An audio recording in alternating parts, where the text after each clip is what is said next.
Hey, I'm Tommy Boshers. Thanks for watching. If you want to stay connected for more Detroit Muscle, just click the subscribe button.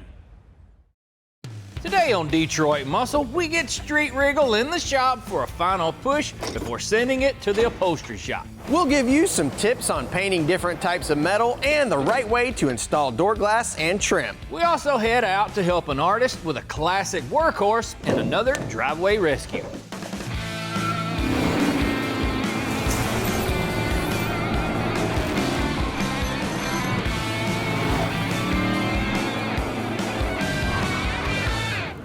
Hey everybody, welcome to Detroit Muscle. We're back on our 80s Buick Regal project, and I'm excited about that because this thing is getting really close to being finished. You know, the popularity of the mid-80s GMs, the G-bodies, is pretty much through the roof, and I'm okay with that because they've got a sweet spot in my heart. Yeah, and I know you paint me as a Ford guy, but I love, especially the Buick version of the G-bodies. There's just something about them, and it may just be our generation. So we wanted to take this car and set the bar with it, and I think we did that. Full chassis, LS3 connecting cruise, big brakes, big wheels, the list goes on and on. But my favorite part of this build would have to be that shiny red paint that Tommy sprayed on. Now, we did have to massage the body just a bit to get the reflection that we've got. And you know, we've come a long ways. With our solid foundation set, it was finally time for us to start assembling all of our shiny pieces. Now, usually this is the most fun part of the stage of building a car because the car is starting to take shape. But one thing is for sure, you have to be careful. You don't want to damage all your hard work. Well, the next big thing on this car is going to be obviously the interior, but before we can drop this thing at the interior shop to get that done, we got to put all the glass in it, especially this door glass here, because you got to have that on before you can put the door panels on. You know, plus we're also knocking down all that bright work, the shiny chrome, so I've got a few pieces I need to paint. I guess I need to go get in the booth. All right, well, I'm going to go dig out that door glass and the other stuff if you didn't break it. Well, I can't promise nothing. Well, I got my first round of parts here in the booth. They're all prepped out and we're pretty much ready to start spraying. Now, I've got 3 different situations set up in here, and you may run into these if you're planning to do some painting yourself. First, let's talk about this hood.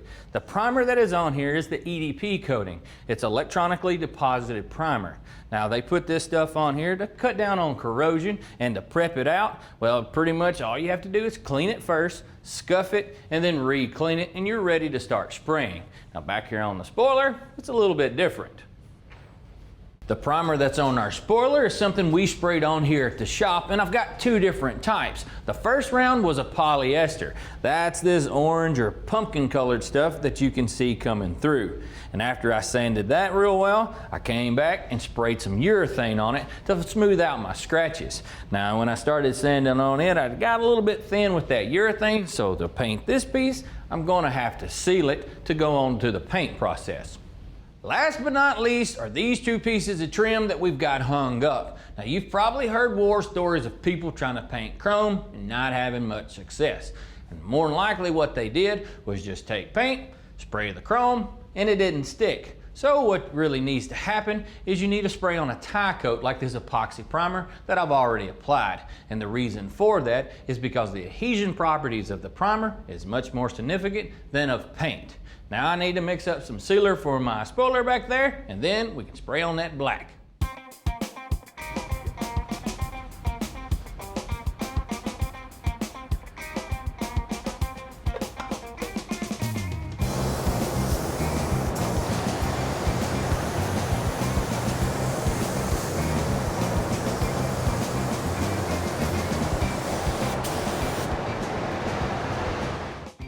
Now, we've all heard of metallic colors settling in the can. Well, really and truthfully, flat and semi-gloss colors do the same thing. So it's crucial that the color is mixed thoroughly. So putting it on a paint shaker is the optimal way to mix this stuff up. Now, you can do it with a stick, but it just takes longer to do. And if you wind up not mixing it enough, well, what you'll run into is whenever you apply the color, there'll be shiny and dull spots and a real inconsistent reflection. So make sure you mix it correctly.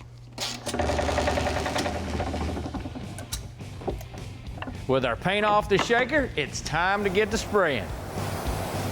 What we're using is Summit Racing's single stage hot rod satin black.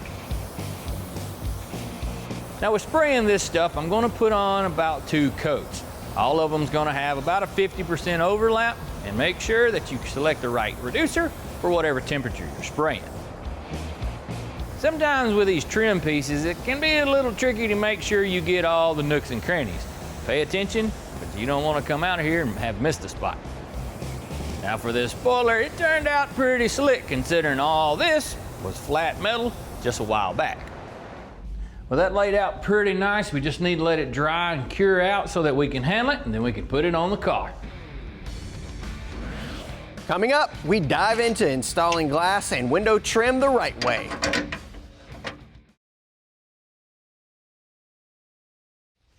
Well, while Tommy's been working on getting those pieces painted, I've been busy getting this side assembled with some of the stuff we painted earlier. And I have to say, choosing to paint that trim black was the wise choice. Really love the way it makes the red pop. But when you're doing stuff like this, getting the doors assembled and the glass in it, it can be quite tedious. And there's actually a certain process you have to do to get it all assembled properly. And I'm gonna show you how to do that on the other side. Well, I mentioned there's a process, and there's a reason you have to do things in a certain order, especially when we're talking about assembling doors.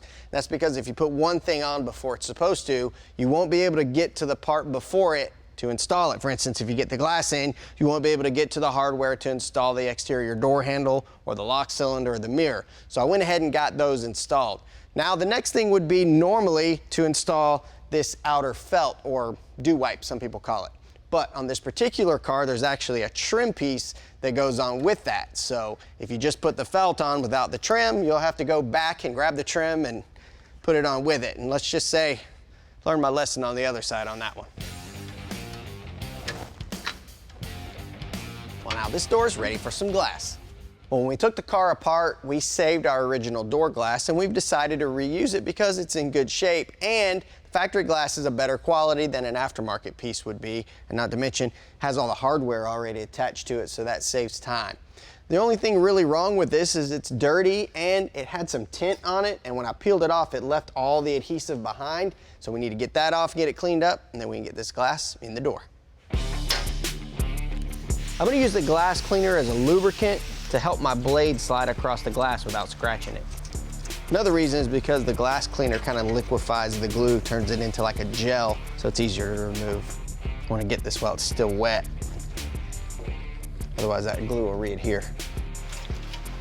If you try to scrape it dry, the glue just tends to smear and doesn't come up as easily.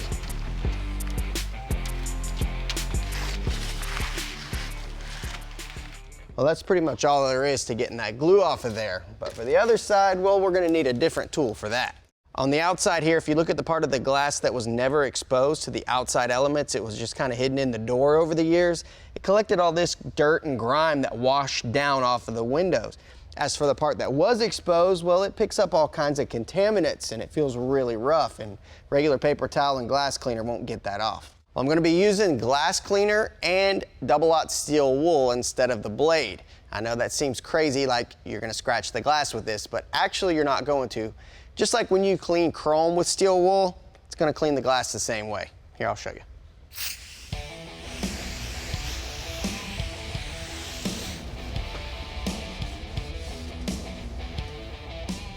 I'm saving this bottom part, the really grimy part, for the end, because I don't want to drag all of that up on the glass that's going to be exposed.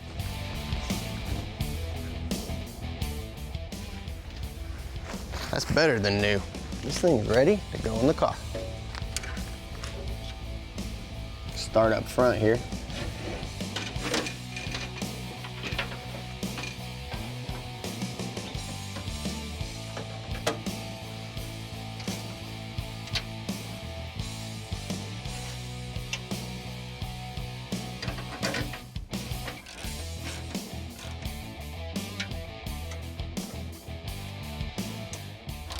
One nice thing about these guides is that when Tommy disassembled the car, he marked where they were originally. And that way when we're putting it back together, we can start there even if we have to adjust. You got a good starting point. All right, let's check this. Yeah, that looks good. I'm gonna go get that quarter glass.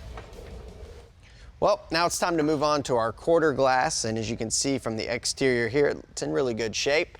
As far as the interior goes, I went ahead and cleaned the tint and the glue off, but if you look at the butyl here, it's kind of beat up. We could probably salvage that and form new peaks, and it would reseal just fine, but it's probably a good idea to go ahead and replace that. We've already got the glass out, the car's real nice, and this stuff's not really that expensive anyway. You can get it at your local parts store. This is 5/16 thick, and then we've got 3/8 as well, and it looks like this was probably 5/16 from the factory, so really all we need to do is just get this cleaned up and off of there, get the new stuff on, get it installed.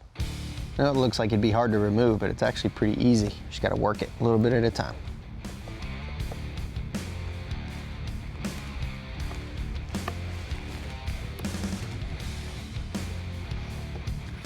Now's a good time to clean any of this up off the edge here.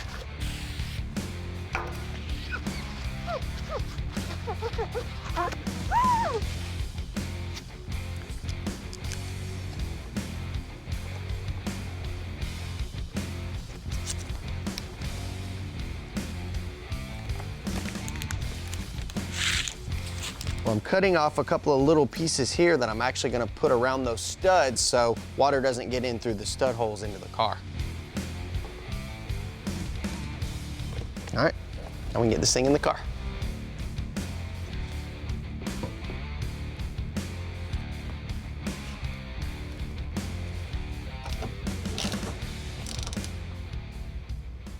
Well, that's all there is to that. Now, we do have a few more things we need to do, and we've got our glass guy coming to put a new windshield and back glass in it here shortly, but after that, we can ship it off to the upholstery shop. Now, this goes to show you if you take your time, do things in the right order, you'll end up with a nice product, and I'm happy with how this one turned out. We're always trying to increase our vehicle's performance, and some of those upgrades can be a little bit pricey. One quick, easy, and affordable way to increase your vehicle's output is with a tuner like this one from SCT. The X4 Performance Programmer gives you high-performance dyno-proven tunes that increases horsepower and torque. It can also hold up to 10 custom tunes, and it allows you to data log your engine's performance as well as read and clear diagnostic trouble codes. So if you're looking for an easy and affordable way to get the most out of your ride, check out the X4 from SCT. We'll help an artist get his first car up and running.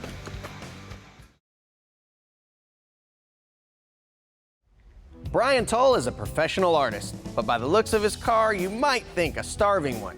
But he fetches top dollar for his photorealistic paintings that he's done all over the country. His 70s Chevelle is a living piece of abstract art all in its own and has been part of his life for 30 years. My dad got it in '90. I was 15, 16. He restored it. It was my first car in high school in '91. He painted it black with white stripes. And my wife and I were high school sweethearts. We've been married 22 years and it's still, she's known it as long as I have. It's a fun car. I drive it all the time. This classic muscle car over the years has become more of a workhorse than a cruiser. I'm usually painting at home, but if I get public art murals, it's my work vehicle. I load it full of paint, materials, supplies, and drive it. His thoughts over the years have changed about the car, but he does have a few plans in mind. Well, yeah, I loved it that it was just something different. It used to be pretty and shiny and black, but now that I've come to like, I wanted to restore it again, but now that I've come to like the Mad Max beater muscle car look. You know, I don't have to wash it every day or wax it. It is what it is. It's just an honest, you know, good, dependable car. What a cool muscle car.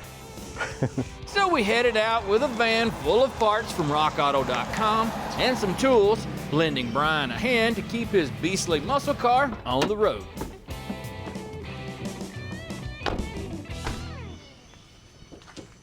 You must be Brian. I am. And this must be your Chevelle. It is. That is awesome. Thanks. It's a killer looking ride for sure. Is it a big block car? Yeah, 454. 454. Man, you got a lot going on here, and I It's a love lot. every single detail. Thanks. So what's going on with it? It needs a little tune-up. It's a daily driver.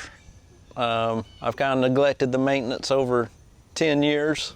Over 10 years, so Probably. there's more than one thing probably to do. I check the oil occasionally and just go. Check it out. Oh yeah. These hoses are telling on you, Brian. 02, 08 of 06. I said about 10 years. I guess you could say that was a new hose when he bought it. It still works. It could use a good cleaning, but by the looks of things, it definitely could use a tune-up. but it's just big block Chevy, so that isn't no big deal at all. Well, you want to get dirty? Let's do it. I want to dig under here and see this carburetor. Oh, look at that. Edelbrock. Spark plug wires look like they're about as old as those hoses, and they're getting really soft, so that's a good sign that they're pretty old. Good idea to replace them. I guess I should have grabbed some tools. I got some parts here, but...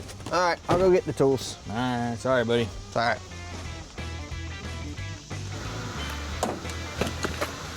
Well, I think I got all the tools we need. Yeah, you got a plug gapping tool. Vice grips, duct tape, hammer. That's about all you need on a good Chevrolet. And before we drop these in, we need to set the gap on them. It's about 44 thousandths. That right there should do it. Move on to the next one. Oh yeah, those things are ready for some barbecue sauce. Looked like he slow cooked them about 250 for 12 hours. He said it needed a tune-up. Sure does.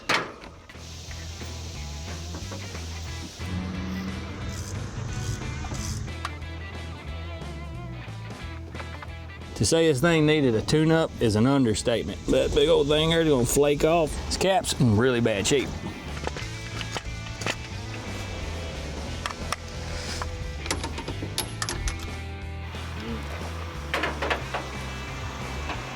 Plugs are done.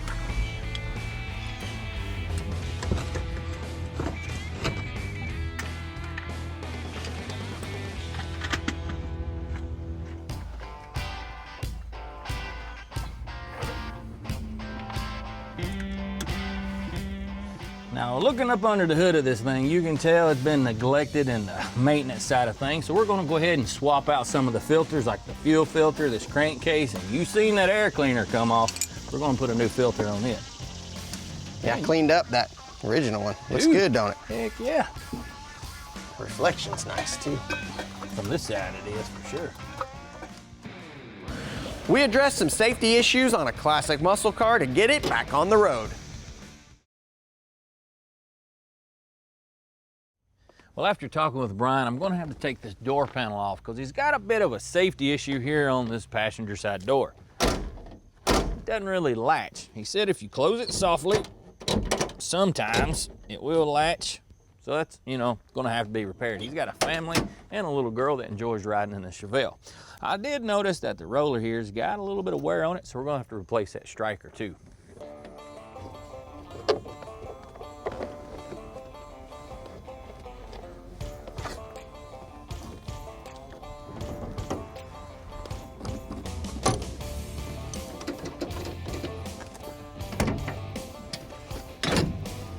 Go. Well, I wanted to look here on the inside of the door and see if the rod itself that connects this pivot to the latch had any interference. And it looks like it's actually free and clear. So what I bet's the problem is the latch itself is just simply worn out. We're gonna have to get this glass up so we can get it out, a couple of screws, and we'll be good to go. This latch is held in place with these 3 screws, and I sure hope they come out with a Phillips screwdriver. If not, we're gonna have to get the impact driver and get a little bit more serious with it. Yep, that ain't coming out. We're gonna have to take a little more serious action. All right, now we should be able to get them out. Oh yeah.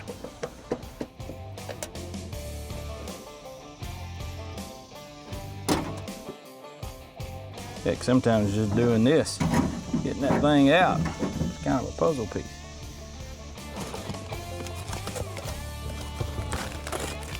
Whenever we ordered this stuff from Rock Auto, I actually got a few other of those small pieces because when you get into a job like this, that little bitty thing, well, it can keep you from getting the job done. And it only costs a couple of bucks to have those extra pieces. It even come with new screws and a clip. Man, it goes in there a lot easier than it came out.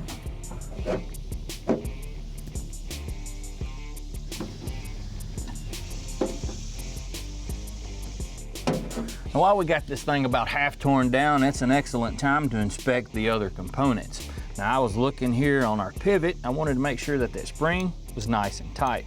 Now, you probably got in an old car before and jiggled the door handle on it and it kind of rattled around. Well, that's normally because that spring is either weak or broken. Ours is in pretty good shape. We'll just lube it up, reinstall these parts, and move on. My big meat hook's in here. I'm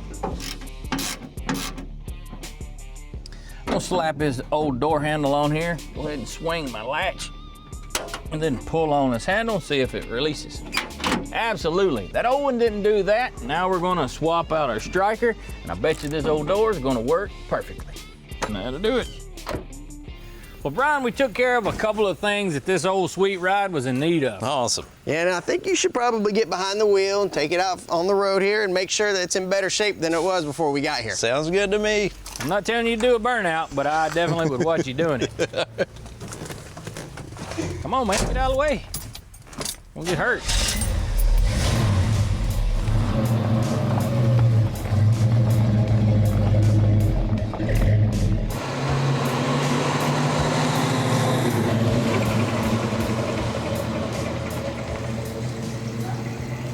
Cranked up smooth.